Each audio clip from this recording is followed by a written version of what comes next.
we go to Larry Sparano. Hey, Hey Ken, how you doing?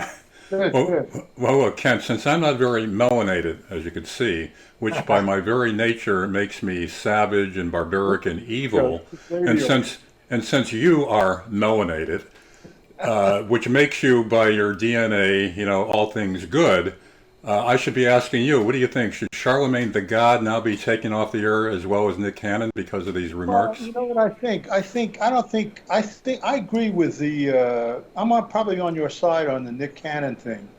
I think Charlemagne is correct in saying that the issue of historical white violence is a separate issue.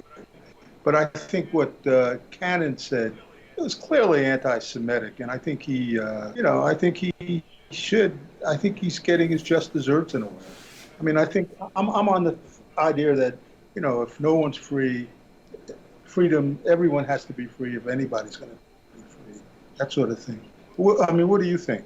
Well, I mean, I think some of Charlemagne's remarks in defending Nick Cannon themselves smacked of the alleged anti-Semitism and racism.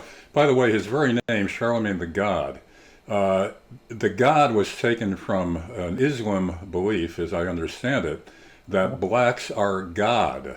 So even that smacks of racism. And he's made other statements along the line with his shows that smack of that kind of stuff. So I mean, you know, the question is whether he should also be at least reprimanded or yanked off the air, as has been Nick Cannon, because it's good for the goose is good for the gander. Well, but I mean, with Cannon, I mean, apparently he's going to keep his Fox show, Yeah. and what they do at Fox, like Tucker Carlson's writer was found to be racist, and so Tucker takes a little vacation. I think Laura Ingraham has done that in the past. I mean, Hmm. I agree. There should be some, punishment if that's the right word. So I'm in agreement with you on that. Well, actually, my position is this. As egregious as those comments may be, I don't like the idea of yanking somebody off the air for what they've said. What I'd rather see is him being instructed to bring on a rabbi, an historic scholar who Right, could right. correct his errors so it could be discussed rather than, you say something out of line, boom, that's it. I'm for keeping people on the air, hold them up to ridicule, that's one way. Having them bring people on the air with contrary opinions, and you keep the conversation going, and you actually bring enlightenment that way, rather than just slamming somebody and gone, done, over with. Now, they're getting off kind of lightly. There's whites that have made remarks that were considered anti-Semitic or racist, and they're gone forever. So, Right, is there a double standard here because they are melanated? right, right, right. That's true. Well, And I don't know. it can also, this shows you how crazy this is getting. These crackpot theories, who's racially superior, who's inferior.